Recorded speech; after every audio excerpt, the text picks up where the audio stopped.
یکی از اسباب گمراه کردن مردم و فریب مردم همین بتی است به نام امام زمان که ساختن و همیشه اینو علم میکنن و توسط این امام زمان مردم رو فریب میدن. حالا عده‌ای شیاد اومدن در شروع در قرن سوم قضیه غیبت صغرا و غیبت کبرا و نواب امام زمان و خالی کردن جیب مردم و خمس و سهم امام اینا رو راه انداختن. بعد از اون امام رفت غیبت کبرا، قرآن هم برداشت با خودش برد. 17,000 آیه بود. این قرآنی که الان پیش ما هست حدود 6,000 خورده آیه است، یعنی 2/3 این قرآن رو با خودش برده. تا که این قرآن رو بیاره ما مجبوریم که همین قرآن تحریف شده یه ناقص که ائمه گفتن که همین رو بخونید به این عمل بکنید تا که امام برداره بیاره. این نسل هایی که در طول این 1436 سال قبل رفتن و از دنیا، اینا همه به جهنم. امام زمان از ترس اینکه شکمش پاره بشه ترسیده رفته. تو کتاب خودشون است، فکر نکنید من دارم توهین میکنم. از امام جعفر صادق پرسیدن که امام زمان چرا غیبت کرده؟ گفتن از ترس اینکه شکمش پاره بشه. اشاره کرد به شکمش، گفت از ترس اینکه شکمش رو پاره بکنن. خب یک امام ترسوی بزدلی که از ترس پاره شدن شکم خودش فرار کرده رفته، این چطور میتونه بیاد جهان رو مدیریت بکنه؟ امروز اگر به درد مسلمانان ایران، افغانستان، تاجیکستان، فلسطین، کشمیر، فیلیپین، عراق، سوریه امام زمان نخوره، به درد چی میخواد بخوره؟ میخواد کی بیاد دنیا رو پر از عدل و داد بکنه این امام؟ چطوری میخواد مدیریت بکنه؟ پس همه این آشوب ها، فتنه‌ای که در دنیا میفته زیر سر ایشون است. علاوه بر این که من خدمتتون عرض کردم که همیشه اینا در مقابل مقدسات اسلام، هر چیزی که پیامبر صلی الله علیه و سلم فرمودن، هیچ مقدسات دیگری برای خودشون ساختن. اگر رسول الله صلی الله علیه و سلم این قرآن رو برای ما آوردن، گفتن نه، قرآن اصلی پیش امام زمان است. اگر رسول الله صلی الله علیه و سلم با اون صفات حمیده‌ای که داشتن اومدن، گفتن علی ابن ابی طالب بیشتر از پیامبر، شجاعتر از پیامبر و تو اینها اهاناتی که من بارها نشون دادم. مهدی رو پیامبر صلی الله علیه و سلم بشارت دادن که در آخر زمان میاد. در مقابل این مهدی دیگری برای خودشون ساختن، امام زمان و نمیدونم ابن الحسن و حجت و فلان از این حرفا. چون کلا هدف بدنام کردن مقدسات اسلام است. چیزایی در کتاباشون آوردن که در حقیقت توهین است، اما در قالب محبت، تشیع، انگار خدای نکرده. فکر نکنید که اینا قصد توهین و اهانت داشتن. ابداً این چیزا در کار نبوده. اینا محبت داشتن. حالا نمونه‌ای از این محبت‌ها رو می‌بینیم که در کتاب‌های اینا وجود داره که خودشون هم توش موندن. این کلیپ رو دوستان اگر که لطف کنن پخش کنن. شبکه وهابی لسان حق رو تماشا می‌کردن. بله. این آقای انصاری داشتن کلیپ از آقای ابوالقاسمی نشون میدادن، مبنی بر اینکه داشتن در مورد ظهور آقا امام زمان صحبت میکردن. بله. ایشون داشتن یه سری مسائل نشون میدادن از کتاب‌های شیعه مثل که نشون میدادن که امام زمان با یه چهره برهنه در برابر قرص آفتاب و همین چیزای ظهور، مثلا همین چیزا صحت داره. گفت با لباس تنش نیست. آره برهنه. بعد آقای ابوالقاسمی چی جواب دادن؟ بله آقای ابوالقاسمی جواب اینه که بدن در لغت عربی یا در زبان عربی خب یعنی که یه جاندار قوی هیکل و خواهد این رابطه توضیح بدین. ببینید انشالله مفصل خود من چون کلیپ استاد ابوالقاسمی رو ندیدم، اما انشالله خودشون خواهند آمد مفصل. اختصاص شیخ مفید هم همچین چیزی رو نشون دادن که بله. اگر متن روایتش رو بخونید تا منم ببینیم، شما هم ببینید که واقعا مطلبی عربیش هم در کتاب اختصاص شیخ مفید گفتن که مثلا امام محمد باقر گفتن که غلاماش به اسم جابره. بله. این چیزو نشون دادن که جابر آیا کسی را حماری را میشناسی که شرق و غرب زمین را طی کند؟ جابر جواب میده که نه ای فرزند پیغمبر، من همچین کسی را نمیشناسم و میگه که هذا امیرالمؤمنین. هذا امیرالمؤمنین یعنی ببینید روایت چی از روایت دابت الارض. ببینید اصل روایت اینها روایت رو ببینید جعل میکنن و دروغ میگن. هذا که یعنی چی؟ میگه امام میگه که آیا کسی رو سراغ دارید که به هر حال اسبی داشته باشه یا قاطری داشته باشه، یک به هر حال سواری داشته باشه که با اون شرق و غرب عالم رو طی کنه در یک آنی. میگه نه سراغ نرم. میگه امیرالمومنین چنین قاطری داشت. امیرالمومنین علی ابن ابی طالب چنین وسیله‌ای داشت که به راحتی شرق و غرب عالم رو در یک آن طی می‌کرد. اینا ضمیر رو اشتباه برمیگردونن به خود امیرالمومنین، برمیگردونن به اون حمار. نعوذ بالله امیرالمومنین رو تعبیر زشت میکنن، ولی روایت واضحه. روایت میگه آیا چنین کسی هست که چنین مرکبی داشته باشد که شرق و غرب عالم رو، میگه امیرالمومنین بود این گونه. یعنی چی؟ یعنی امیرالمومنین چنین مرکبی داشت، نه اینکه نعوذ بالله اون مرکب امیرالمومنین باشه. خب وهابی از وهابی بیش از این انتظار نمیشه داشت. وهابی همینه، روشش همینه، گفتارش همینه، رفتارش همینه، حرفی برای گفتن ندارن، حرفی برای اثبات مذهبشون ندارن. اومدن به این روایات که به هر حال معناش هم واضح جعل و به هر حال تدلیس میکنن، کارشون تدلیسه و خیلی معنای روایت واضحه برادر گرامی. تشکر احمد. خب ما بارها این روایت رو نشون دادیم، اما اینا من چندین مرتبه گفتم در برنامه‌های مختلف، حاضر نیستن که بگن که آقا این شیخ مفید غلط کرده، این حرف رو زده، اشتباه کرده، توهین کرده، آقا این روایت اصلا قبول نداریم، این روایت رو بندازید دور. نه خدا نکنه، چه حرفیه؟ شیخ مفید چرا اشتباه کرده باشه؟ میان روایت رو تعویل میکنن، دروغ میگن، تلبیس میکنن، خیانت میکنن، حاضر هستن این توهین رو نسبت به حضرت علی قبول بکنن، اما هیچ وقت حاضر نیستن که بگن آقا شیخ مفید اشتباه کرده، ملا باقر مجلسی اشتباه کرده، کافی کلینی اشتباه کرده. نه، باید بیان تلبیس بکنن، دروغ بگن. دروغایی که این آقا گفت، اولا در مورد بدن و بدن و نمیدونم اینا یک حرفای مسخره‌ای که زد، من این روایت‌های خودشون نشون میدم که اعتقاد دارن که امام زمان و حضرت علی، امام زمان حضرت علی، لخت اوریان در مقابل قرص شمس ظاهر میشن.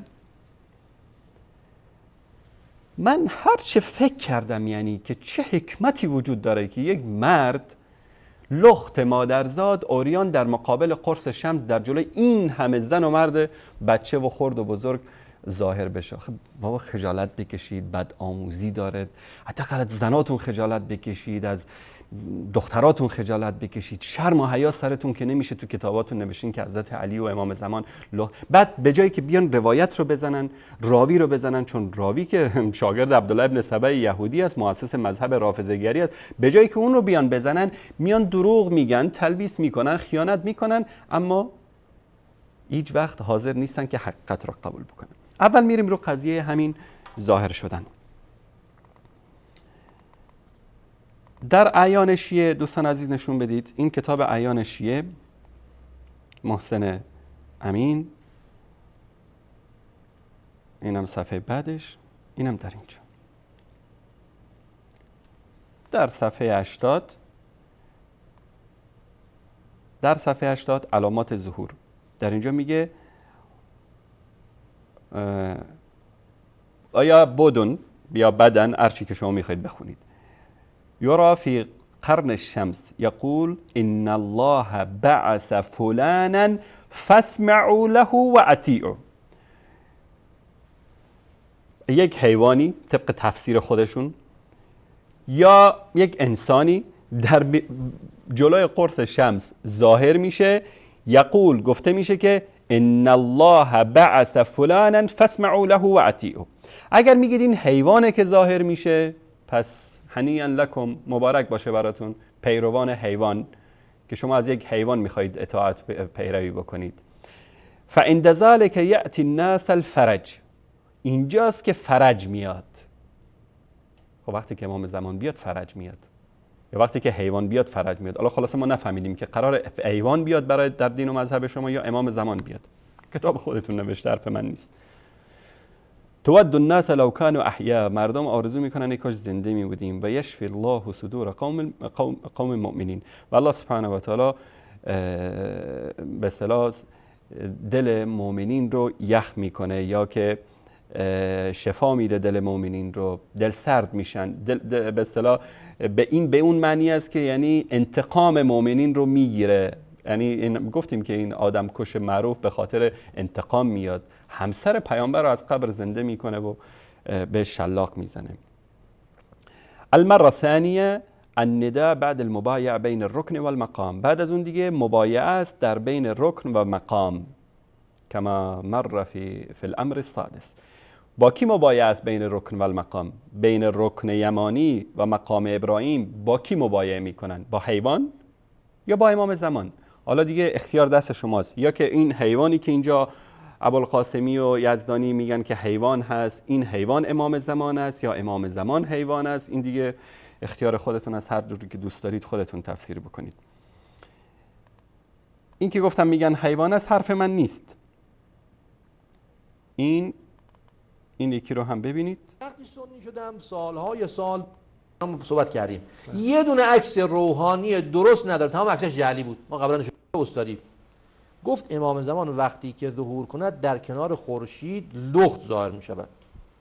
مرتضی میگوید پرسیدم چرا لخت؟ گفت پس چرا ندارد؟ گفتم شاید میخواهد دختران و زنان بهره ببرند متلذذ شوند. حالا این جسارتی که میکنه.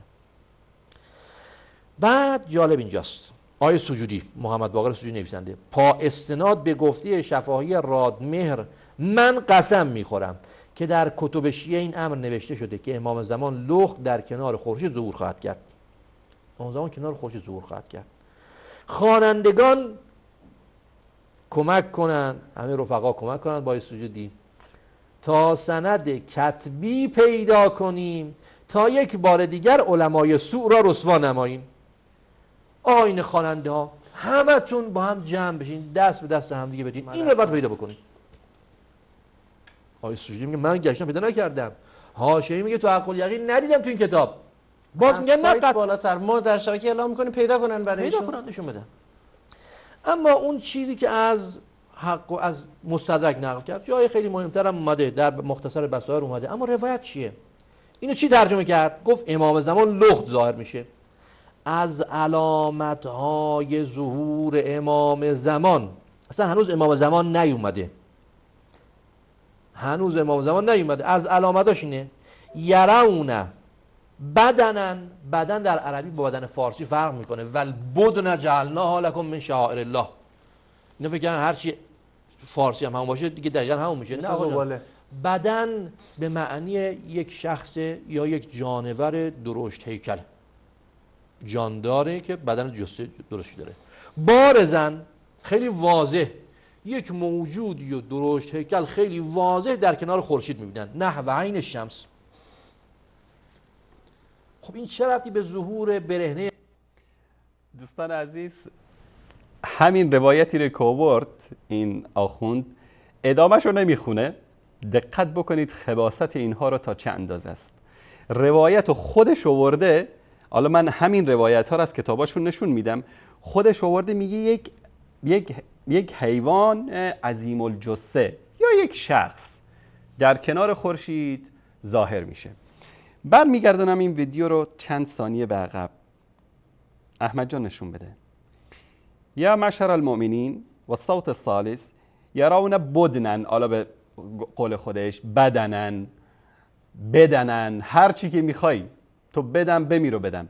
بارزن نحو عین الشمس یقول هذا امیر المؤمنین قد کر فی هلاک الظالمین. این امیر مؤمنین است که برگشته برای هلاک ظالمین. قضاوت با شماست. همین چند ثانیه قبلش گفت که این حیوان حزیم الجثه است، این یک شخص حزیم الجثه است. کی گفته که این امام زمان است؟ خب اگر امام زمان نباشه، تو این روایتی که خودت داری از نرم افزار خودت داری نشون میدی، نوشته ادامش که و یقول هذا امیر المؤمنین. امیر المؤمنین کی است؟ حضرت علی است. گفتن هر کس غیر از علی رو بهش بگید امیر المؤمنین، نمیدونم فلان است و فلان است و فحشایی که تو کتابای خودشون دارن. اصلا لازم نیست که من اسناد و مدارکی که خودمون اسکن کردیم نشون بدم. من از برنامه‌ای که خودش در شبکه ولایت باز کرده در اینجا مردمو داره فریب میده، من گفتم که حاضر نیستن که روایت‌هاشون رو نقد بکنن، به خاطر اینکه چون نقد روایت‌هاشون کل مذهبشون رو زیر سوال میبره. حاضر هستن که به حضرت علی حیوان حزیم الجثه بگن، حاضر هستن که به حضرت مهدی حیوان عظیم الجثه بگن، حاضر هستن که قبول کنن که حضرت علی لخت مادرزاد جلوی خورشید ظاهر میشه، حضرت مهدی ظاهر میشه، اما حاضر نیستن که بگن که مفید غلط کرده، ملا باقر مجلسی غلط کرده یا فلانی کلینی غلط کرده. حاضر نیستن بگن، چون که اگر بگن اونا در این روایت اشتباه کردن، مثل همین روایات خزعبلات مذهب خودشون رو آورده با همین اسناد، با همین مدارک. فباید در اینجا علی زیر سوال بره، اهل بیت زیر سوال برن، امام زمان زیر سوال بره، اما خدا نکنه که کلینی و مجلسی و شیخ مفید زیر سوال بره. یک کمی برمیگردیم، دوباره گوش کنید. معنی یک شخص یا یک جانور درشت هیکل، جانداره که بدن جسته درشت داره. بارزاً خیلی واضح یک موجودی و درشت هیکل خیلی واضح در کنار خورشید میبینن، نحو عین الشمس. خب این چه ربطی به ظهور برهنه امام زمان داره؟ بقیه‌شو بخون.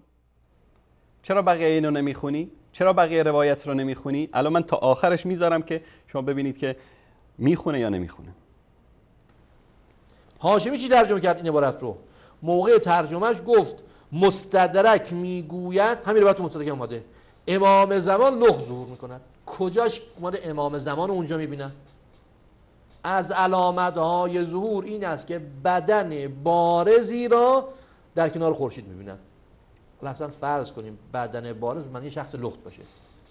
از علامتهای ظهور فرض بگیریم طبق ترجمه اشتباه اونها این باشه که چی؟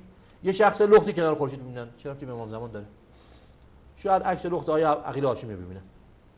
خب تو روایت میگه که این شخص لخت امیر مومنینه، تو روایت خودشون میگن. خب این امیر مومنین که لخت ظاهر میشه چه ربطی به امام زمان داره؟ امیر مومنین در صدر اسلام به شهادت رسید، از دنیا رفت. امام زمانتون میخواد ظهور بکنه. من موندم که حضرت علی چرا اینجا لخت ظاهر میشه؟ چرا حضرت علی جلوی آفتاب لخت ظاهر میشه؟ ثانیاً بابا تو که آخوندی، تو که عمامه به سر داری، تو که عبا و قبا داری، خجالت بکش، حیا بکن، ادامه روایت رو بخون. حالا از کتابای ما تلبیس میکنید، خیانت میکنید، یک روایت رو اول آخرش رو قیچی میکنید، در مجروحین ابن حبان میرید روایتاشو میگیرید که والا در فلان کتاب شما اینطوری اومده، در ضعفا و متروکین میرید یک روایت رو از اونجا میگیرید که والا این حدیث صحیح اهل سنت است. ما از این چیزا شما گذشتیم، کلیپاش هم پخش کردیم، مردم دیدن. حداقل به کتابای خودتون رحم کنید. بابا از کتاب خودش داره میخونه، میگه یک حیوان، حالا میخواد بدن رو اینجا بیاد ماسمالی بکنه که این یک حیوان عظیم الجثه است. در ادامه همین روایت مستدرک که خودش داره نشون میده، نوشته که وذاک امیر المؤمنین، این حیوان عظیم الجثه به قول ابوالقاسمی امیر المؤمنین است. بابا بس کنید، نکنید توهین به اهل بیت رسول الله، نکنید توهین به امیر المؤمنین، خجالت بکشید، بندازید این خزعبلات و آشغالایی رو که دارید به خورد مردم میدید در حوزه‌های علمیتون. کجاش گفته امام زمان؟ پیامبر وهابیت لخت بوده، عکسش شاید گرفتن ملائکه. اینا چیه شما دارید مطرح میکنید به دروغ؟ این جز دشمنی با حضرت بقیت الله نیست و کسی هم که اینا رو مطرح میکنن ما تحدی میکنیم آقا شما بگید رادمهر گفته، راست گفته، پیدا کن. قسم هم خورده بعد. قسم هم خورده، برای شما یقین پیدا بکن. چرا چیزی که پیدا نکردی میای مطرح میکنی؟ تو شبکه اون چیزی که هنوز پیدا نکردی میای میگی. شاید تو همون نهج البلاغه آقای خدمتی استاد ابوالقاسم دیگه. بله این از جسارتی که به اهل بیت میکنن. بله. میگه که شاید اون پیامبر وهابیت است که لخت ظاهر میشه، یا شاید نمیدونم تصویر فلانی است که لخت ظاهر میشه، اما در کتاب خودشون که الان از صفحه اینجا نشون داد، دوستان یک بار دیگه برمیگردیم به این کلیپ. اینجا خود ابوالقاسمی این مطلب رو میخونه از کتابشون. بارزاً خیلی واضح یک موجودی و درشت هیکل خیلی واضح در کنار خورشید میبینن، نحو عین الشمس. تا اینجا میخونه نحو عین الشمس. یقول هذا امیر المؤمنین قد کر فی هلاک الظالمین رو نمیخونه. بله اینجا. و در روایت بعدیش هم نمیخونه که و فی روایت الحمیری و صوت الثالث یرون بدنا بارزا مع قرن الشمس. در روایت حمیری اومده که بعد از صدای سوم یک بدن بارزی رو، حالا به قول ابوالقاسمی یک جانور درشت هیکلی رو در کنار خورشید میبینن. یقول گفته میشود ان الله بعث فلانا، خداوند فرستاده فلانی را، چون که اسم امام زمان رو نمیگیرن، نه چون که هر کس اسم امام زمان رو بگیره کافر میشه، به خاطر همین تو روایتاشون نمیگیرن. فاسمعوا له، بشنوید از او، و اطیعوا، از او اطاعت کنید، و اقبلوا جمیعا، همتون به طرف اون برید. فعند ذلک یأتی الناس الفرج، بعد از این است که فرج میاد. و یود الاموات ان لو كانوا احیاء ولیشفی الله صدور قوم مؤمنین، مرده ها آرزو میکنن که ای کاش زنده بودیم و الله سبحانه و تعالی دل مؤمنین رو سرد میکنه با کشتن مخالفینشون که در روایت های مختلف اومده. به هر صورت در اینجا دو سوال پیدا میشه. به گفته ابوالقاسمی این حیوان درشت هیکل ظاهر میشه. یک حیوان درشت هیکلی ظاهر میشه که شیعه باید از اون نشون بدید. روایت رو احمد جان طبق این روایتی که ابوالقاسمی داره نشون میده، باید حرفش رو بشنون، باید ازش اطاعت کنن، باید به طرفش برن، با فرج هم میاد.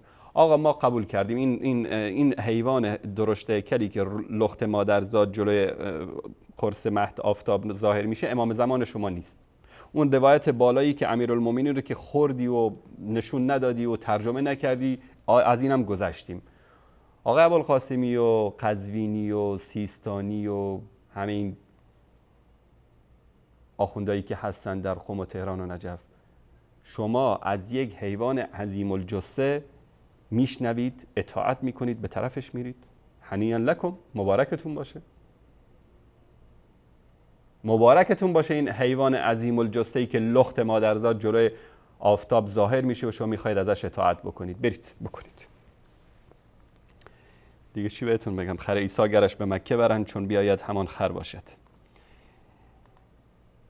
روایت بعدی این کتاب دیگرشون هست از قطب الدین راوندی، جزء سوم. احمد جان نشون بده. اینم شناسنامه هویت الکتاب، الخرائج والجراح، قطب الدین راوندی، مؤسسه امام مهدی اینو چاپ کرده. اینجا در مورد صفحه 1168 در مورد امام زمان کلا صحبت میشه. در صفحه 1169 در اینجا چی میگه؟ و فی روایه الصوت الثانی یا معشر المؤمنین و الصوت الثالث یرون بدنا بارزا، بعد از صدای سوم میبینن بدن بارزی رو در کنار جانور عظیم الجثه رو. میبخشید ترجمه صحیح آقای ابوالقاسمی، جانور عظیم الجثه رو نحو عین الشمس در کنار آفتاب. هذا امیر المؤمنین، این جانور عظیم الجثه بنابر تعبیر آقای ابوالقاسمی امیر المؤمنین هست، برگشته برای هلاک ظالمین. فی روایت الحمیری و الصوت الثالث یرون بدنا یرا فی قرن الشمس یقول ان الله بعث فلانا فاسمعوا له واطیعوا. یک حیوان عظیم الجثه بنابر تفسیر آقای ابوالقاسمی در کنار خورشید دیده میشه که ندا میدن که خداوند فرستاده فلانی را، پس از او بشنوید و اطاعت بکنید. و قال جمیعا فعند ذلک یأتی، همشون گفتن که فعند ذلک یأتی الناس الفرج، این موقع است که فرج میاد و مرداد میخوان زنده بشن و فلان و اینا. برصورت این از این روایت. احمد آقا دست شما درد نکنه. روایت بعدی الغیبه توسی، کتاب الغیبه، تعریف عالم ربانی شیخ الطائفه ابی جعفر محمد ابن الحسن التوسی که زیرش نوشته بقیت الله خیر لکم این کنتم مؤمنین. این بقیت الله که داستانش رو مفصل گفتیم که این بزرگترین دلیلشون از قرآن برای امام زمان. این برای کمفروشی قوم هود نازل شده بود که در وزن و پیمانه خیانت میکردن. نخود و کشمش و پیاز و سیب زمینی چیزا که میفروختن، بادنجان و گرجه فرنگی، یه سنگی میذاشتن خلاصه زیر ترازو کمفروشی میکردن. بعد از اینکه این الله سبحانه و تعالی اینا رو محکوم میکنه، در آخر آیه میگه بقیت الله خیر لکم ان کنتم مؤمنین. این آیه را، این قسمتش رو دلیل میارن برای امام زمان که این بقیت الله الاعظم است که در آخر از زمان میآید و دنیا را پر از عدل و داد میکند. روایت بعدی که کتاب الغیبه است از آقای توسی، اینم شناسنامه. در اینجا کلا بحث ظهور امام زمان هست و علامات. بله، در اینجا در صفحه 270 میگه که صدای سوم که اومد یرون بدنا بارزا نحو الشمس، یک بدن بارز یا میبخشید ایوان حزیم الجثه‌ای بنا به تفسیر آقای ابوالقاسمی در روبروی آفتاب میبینن هذا امیر المؤمنین، که این امیر المؤمنین است، قد کر فی هلاک الظالمین. روایت بعدی چی میگه؟ و صوت و صدا، و بعد از اون بدنا یرا فی قرن الشمس یقول ان الله بعث فلانا فاسمعوا دعوته.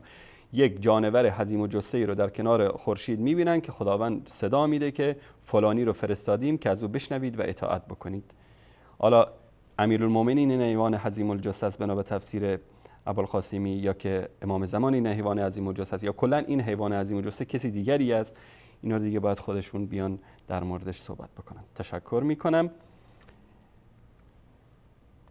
این روایت حق الیقین ما جلد 1 و 2 با هم در ایران چاپ شده. علامه محمد باقر ابن محمد تقی مجلسی، مرکز تحقیقات رایانه‌ای قائمیه اصفهان علمیه اسلامیه چاپش کرده. ناشر دیجیتالیش هم مرکز تحقیقات رایانه‌ای قائمیه اصفهان است. در اینجا این روایت رو دوستان ببینن در صفحه 221. اینجا چی میگه؟ از حضرت امام محمد باقر علیه السلام که چون قائم ما ظاهر شود، امام زمان که ظاهر شود، عایشه را زنده کند تا برهو حد بزند و انتقام فاطمه را از او بکشد. گفتیم که این جنایتکار امام زمانشون که میخواد بیاد برای عدل و داد که نمیاد، برای اینکه نبش قبر بکنه. اونم نبش قبر کی؟ ابو جهل؟ حاشا و کلا، اینا که دوستان ابو جهلن. ابو لهب؟ خدا نکنه ابو لهب که دیگه بهتر از ابو لهب برای این رافضی ها پیدا نمیشه. حتما میخوان که قبر عبدالله ابن ابی ابن سلول رئیس سرکرده منافقین رو، خدا نکنه، با اون که کاری ندارن، میرن سراغ محبوبه رسول الله صلی الله علیه و سلم، ام المؤمنین عایشه صدیقه رضی الله تعالی عنها. النبی اولی بالمؤمنین من انفسهم و ازواجه امهاتهم. میرن سراغ ام المؤمنین، سراغ کسی که طهارت و پاکیشو الله سبحانه و تعالی از بالای 7 آسمان نازل کرده. امام زمان که بیاد میره اول سراغ قبر ام المؤمنین عایشه صدیقه و انتقام فاطمه را از او بکشد. و شیخ مفید در ارشاد حضرت امام جعفر صادق روایت کرده که چون وقت قیام قائم آل محمد بشه در جماعت، تفاصیل زیادش در کوفه چی میشه و در نجف چی میشه، در اینجا چی میگه. این روایت عین الیقین بود که به این گیر داده بود که این از علامات ظهور است. از علامات ظهور حضرت قائم آن است که بدن برهنه‌ای در پیش قرص آفتاب ظاهر خواهد شد و منادی ندا خواهد کرد که این امیرالمؤمنین است، برگشته است که ظالمین را هلاک کند. کتاب خودشون نوشته. مهدی نیست، امام زمان نیست، امیرالمؤمنین است. یعنی راه فرار ندارید، باید بزنید، مفید رو بزنید، باید باقر مجلسی رو بزنید، باید کلینی رو بزنید که این خزعبلات رو روایت کرده. از اونجا فرار کردن که بابا امام زمان نیست، خب اینجا گفته که امیرالمؤمنین است. و ایضا خب این کلا روایت بعدی است. شیخ روایت کرده که از حضرت ابی عبدالله که چون قائم ما خروج کنند، نزد هر مؤمنی ملکی بیاید و او را ندا کند که ای فلان صاحب تو و امام تو ظاهر شد نزد قبر ارمومنی. ببینید، نزد قبر ارمومنی ملک بیاید و او را ندا کند که ای فلان صاحب تو و امام تو ظاهر شده است، اگر میخوای ملحق شوی با او ملحق شو، یعنی با این حیوان عظیم الجثه‌ای که قراره که ظهور بکنه. و اگر میخوای در نعمت و کرامت خدا باشی همانجا باش. پس بعضی بیرون میآیند و بعضی در نعیم الهی بمانند. تصور کنید شهروندان تهرانی یک مرتبه از طرف بهشت زهرا هرچه لباس شخصی و بسیجی و حجتی و این جنایتکارایی که بودن، همه اینا از قبر بیان بیرون به طرف تهران. خودتون تصور کنین. و امام زمان هم دیگه یا امیرالمومنین یا این حیوان عظیم الجثه هم جلوی قرص آفتاب لخت مادرزاد ظاهر شده. نه گشت ارشادی است و نه امر به معروف و نهی از منکری است. و حالا کی بخواد که این به اندازه قد این کسی که ظاهر میشه این حیوان عظیم الجثه که حالا هر کسی یا امیرالمومنین است یا امام زمان به اندازه قد این لباس بدوزه، برای این کت شلوار بیارن، لباس عربی بیارن، چی میخواد بپوشه، عمامه میخواد سرش بذاره. یعنی شما تصور بکنید این وضعیتی رو که در کتاباشون آوردن. بعد این مرده ها از این قبرها بلند بشن با این کفنهاشون، یا حجت ابن الحسن العسکری همه بریزن تو خیابونای تهران. زنده هاشون پدر مردم رو در آوردن، مرده اینا هم که برای انتقام از قبرابیان دیگه واویلا. این از روایت اینا. در ادامه یک مطلب از بهار الانوار هم نشون بدم که این گفتم مجلسی و پدرش که اینا که حشیش میزدن دیگه هرچی که جلوشون میومد مینوشتن. اینم بهار الانوار مجلسی، دایره المعارف خرافات شیعه، صفحه بعدش 384 در جلد 52. این میگه یا معشر المؤمنین، ای مؤمنین، از صوت الثالث یرون بدنا بارزا نحو عین الشمس، یک ایوان حزیم الجثه رو در کنار آفتاب میبینن. هذا امیر المؤمنین، این امیر المؤمنین است. قد کر فی هلاک الظالمین و فی روایت الحمیری و صوت بدنا یرا فی قرن الشمس یقول ان الله بعث فلانا فاسمعوا له واطیعوا. یعنی دو روایت جداگانه است. یکی روایت اول که امیر المؤمنین است، این ایوان عظیم الجثه که ظاهر میشه. روایت دوم که حمیری روایت میکنه که این ایوان که ظاهر میشه میگن که خداوند فلانی رو فرستاده که از او بشنوید و اطاعت کنید. آیا این حیوان امام زمان است یا یک حیوان دیگری است که شیعه میخوان از اون اطاعت بکنن، هر کاری میخوان بکنن، به ما مربوط نیست. این چیز در کتابای خودشون اومده، صفحه 384 جلد 52 کتاب بهار الانوار، دایره المعارف خرافات شیعه. در مورد روایت بعدی که اون بیننده‌ای که مطرح کرد از آقای یزدانی پرسید که توهینی که به حضرت علی در کتاباشون شده، گفت که اولا گفت که این اسبیه یا قاطریه یا سواری داشته باشی. در روایت اومده که یا اسبی یا سواری یا قاطری داشته باشی. دروغ میگه. امیر المؤمنین چنین قاطری داشت. دروغ میگه، در روایت نیومده. وسیله ای داشت. دروغ میگه، در روایت نیومده. چنین مرکبی داشته باشد. دروغ میگه، در روایت نیومده. امیر المؤمنین چنین مرکبی داشت. دروغ میگه. در آخرش هم میگه که بله این وهابیای پدر سوخت، خدا اینا رو برداره از زمین. اصل همه مصیبت زیر سر این پدر سوخت هاست که این روایت ها رو در کتاب های ما آوردن و خلاصه دارن به ما توهین میکنن. اینجا این قسمت صحبت های ایشون رو اگر احمد جان من حق رو تماشا میکردم بله. که نه ای فرزند پیغمبر، من همچین کسی رو نمیشستم و میگه که هازا امیرالمؤمنین. هازا امیرالمؤمنین، یعنی ببینید روایت چی از روایت دابت الارض.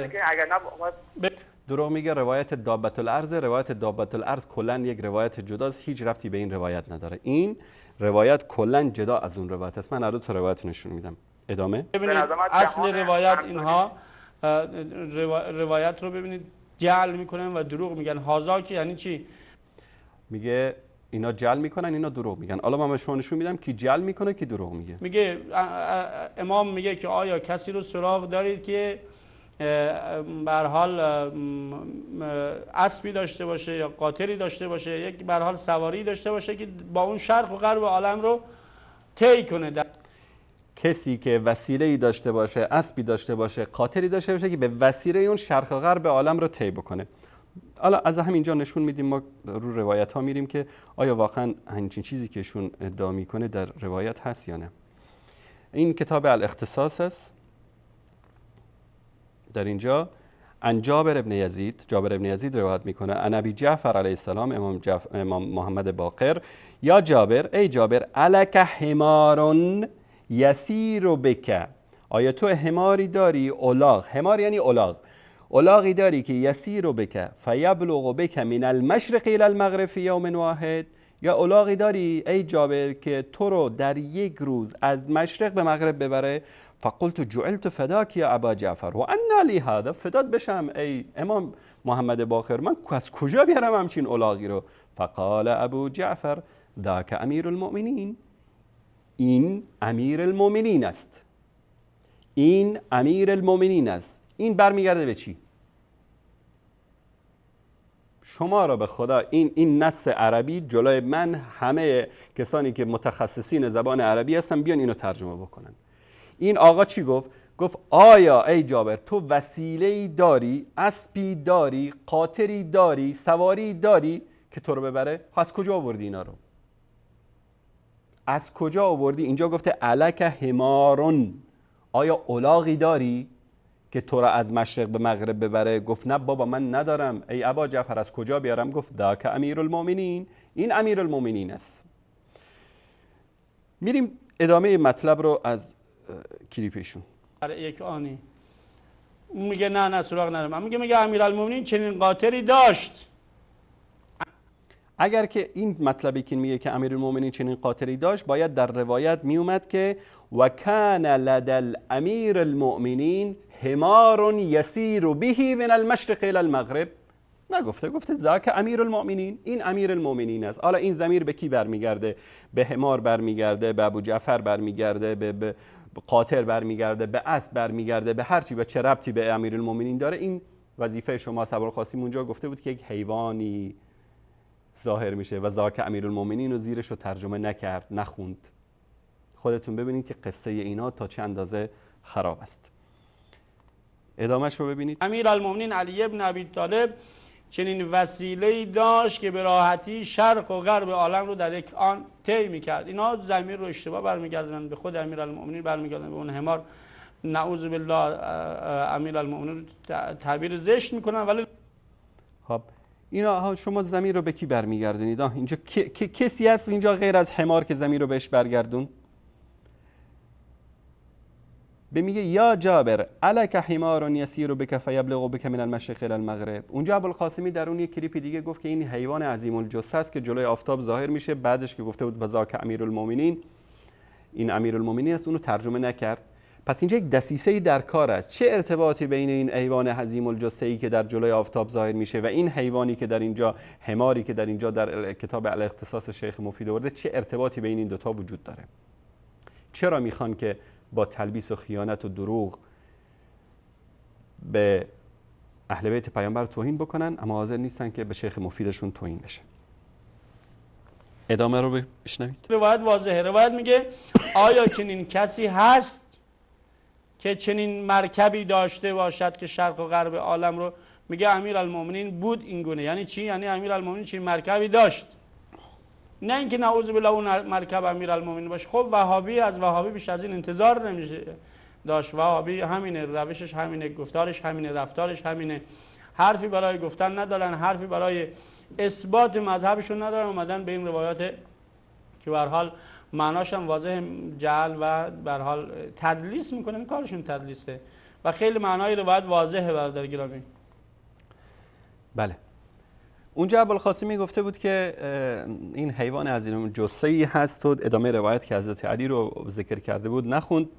اینم دیگه حالا دیگه شروع کرد. بله وهابی‌ها هستن، وهابی‌ها این پدر سوخته، هر چه مصیبت است کتابا اینها می‌بینید زیر سر این وهابی است. خدا اینا رو زودتر ورداره از دنیا که دیگه این شیعه راحت بشه. میرن خیلی با زیرکی تو کتابای شیعه روایت‌هایی رو میارن که توهینه. شیخ مفید که از این غلط‌ها نمی‌کنه، خدا نکنه از این حرفا بزنه. حالا ببینید که این دابت الارضی که اینا میگن این حیوان عظیم الجثه، این کیه؟ بهار الانوار جلد 53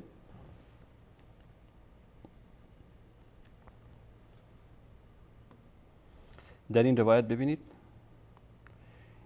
روایت اول: دخلت على امیر المؤمنین و هو یأکل خبزا و خلا و زیتا، که به امیرالمؤمنین داخل شدم که داشت نان و سرکه و زیتون میخورد. بهش گفتم یا امیرالمؤمنین، قال الله عز وجل اذا وقع القول علیهم اخرجنا لهم دابة من الارض تکلمهم. میگه که وقتی که قیامت نزدیک شد یک حیوان عظیم الجثه از زمین خارج میشه و با مردم صحبت میکنه. فما هذه الدابه، این حیوان عظیم الجثه کی است؟ قال هي دابة تأكل خبزا و خلا و زیتا. این همون جانوری است که نان میخوره و زیتون میخوره و به اصطلاح سرکه. یعنی من خودم هستم. اینم نسبت دادن به حضرت علی. روایت بعدی رو نشون بده احمد جان. حدثنا حسین بن احمد عن محمد بن عیسی عن یونس بن عبد الرحمن عن سماع بن مهران عن فلان فلان تا آخر. یا معشر الشیعة تزعمون ان علی دابة الارض فقلت نحن نقول به کسی اومد و خلاصه گفت که شیعان ادعا میکنن که علی دابت الارض است، همون جانوری که از زمین خارج میشه، و تا آخر این روایت که فالتفت الیه فقال ویحک یا اسبق ما اقرب عالیا من علی. این به اصطلاح اثباتی که از دین به اصطلاح یهود میارن برای اینکه عالیه که در دین یهود اومده همون علی است که در به اصطلاح اینا ادعا میکنن که دابت الارض است. روایت 13 در اینجا میگه که قال ابو جعفر امام باقر میگه که ای شیء یقول الناس فی هذه الآیه، مردم در مورد این آیه چی میگن؟ و اذا وقع القول علیهم اخرجنا لهم دابة من الارض تکلمهم. یک وقتی که قیامت نزدیک بشه یک حیوان از جثه از زمین خارج میشه که با مردم صحبت میکنه. فقال امام باقر گفت هو امیر المؤمنین، این حیوانی که از زمین خارج میشه امیر المؤمنین است، یعنی همون حیوان عظیم الجثه‌ای که ابوالقاسمی در اونجا گفت. در روایت 14 هم امینه، در روایت 15 هم امینه. این از کتاب بهارالانوارشون که ادعا میکنن که علی دابت الارض است. در اینجا بهارالانوار دوستان نشون بدن جلد 53 در صفحه 73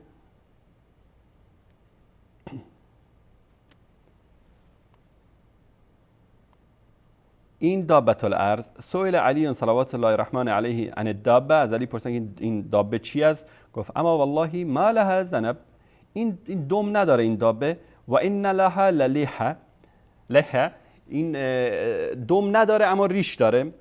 و فی هذا اشاره الی انها من الانس، اینجا اشاره میکنه که یعنی این که دم نداره و ریش داره پس این جانور عظیم الجثه انسان هست. و روی عن ابن عباس ان الدابه من دواب الارض لها زغب و ریش و لها 4 قوائم. از ابن عباس هم اینجا روایت کردن که این دابت الارضی که هست که همون امیرالمومنین طبق تفاسیر اینها یه صدایی داره و پر داره و 4 دست و پا هم راه میره. در اینجا روایت دیگری آورده که دابت الارض طول 60 ذراعا، طولش 60 ذراع است و لا یدرک الطالب، کسی که اگه به دنبالش بره نمیتونه بهش برسه، لا یفوت الحارب، کسی از دستش نمیتونه فرار بکنه. این دایناسورها رو دیدید تو فیلمایی که درست کردن در هالیوود، دایناسورهای عظیم الجثه کسی نمیتونه بهش برسه، هر کی رو بخواد از هر گوشه جنگل آمازون میگیره، یعنی چیزی شبیه این. حالا اگر در اون موقع هالیوود میبود فکر میکردید که مثلا این باقر مجلسی با پدرش ملاطقی مجلسی که حشیش میزدن مینشستن فیلم‌های هالیوودی نگاه میکردن، اما در اون زمان که نبوده این چیزا، نمیدونم این از کجا آوردن. بعد این میاد و خلاصه در پیشانی مؤمن کافر مینویسه کافر و در پیشانی مؤمن مینویسه مؤمن و باش عصای موسی است و خاتم سلیمان است و فلان است، از این حرفا که در این روایت در اینجا آوردن. در این روایت خیلی جالبه، میگه که وجهها وجه رجل، چهره این دابه مثل چهره انسان هست، مرد، و سایر خلق یا خلق الطیر، بقیه بدنش مثل پرنده است. و مثل ذلك لا یعرف الا من نبوات الالهیه، که این از جمله معجزات الهی است که یعنی شما تصور بکنید بعضی فیلم‌ها تخیلی درست میکنن، یک عنکبوتی است کلش کله انسان، یعنی چیزایی که در کتاب‌ها ایناست، باور کنید فقط به درد ساختن فیلم میخوره، اونم فیلم‌های تخیلی. یعنی اگر بهارالانوار رو ترجمه کنم به انگلیسی بدم به هالیوود، چیزایی درست بکنه که دیگه تا حالا بیننده‌ها ندیده باشن. بر صورت این حیوان عظیم الجثه و این به اصطلاح الاغی که از این ور به اون ور میبره اشاره کردن همش به همین. حالا در بعضی از کتاباشون که اومدن خیلی انصاف به خرج دادن و حضرت علی رو وصف کردن، چه وصف کردن؟ این کتاب صلو اهل البیت علل الشرایع جلد 1 و 2 از شیخ صدوقشون، این هم شناسنامه‌اش، این هم در صفحه 159. بعد در اینجا میگه که حضرت علی کچل بوده، تا گوشاش کچل بوده، یه چند تار مو داشته تو سرش، قد کوتاه بوده، شکم گنده بوده، کچل بوده، قد کوتاه، شکم گنده و کچل. این روایتی که آوردن، حالا گفتن چی کارش بکنیم، حالا چطور اینو توجیه بکنیم که چطور شکمش گنده بوده. بعد اومدن گفتن که اینجا از حضرت علی پرسیده شد که شما چرا قد کوتاه و شکم گنده و کچل هستی؟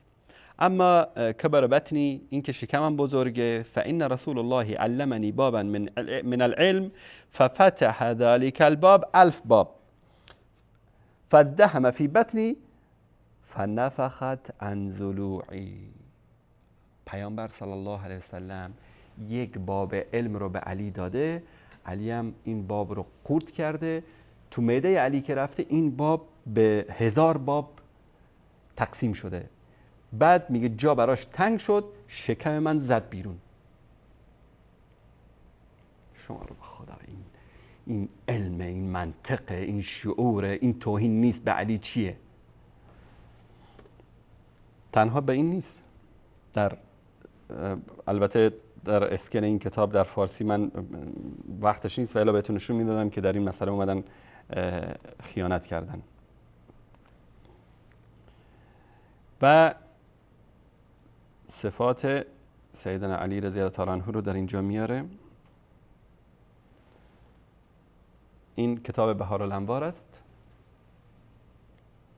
این صفحه 60 جلد 43 در این روایت.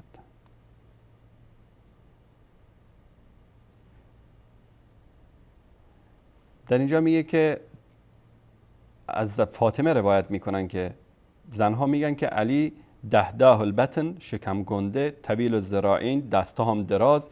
خب شما وقتی این صفات رو اینا در کتابشون ذکر میکنن، شما اینو در ذهنتون تخیل بکنید که چطور یک انسانی وقتی این صفات ها رو داشته باشه: شکم گنده، دستا دراز، زخم الکرادی، شونا درشت گنده، عنز عظیم العینین، پیشانی جلو اومده، چشما گنده،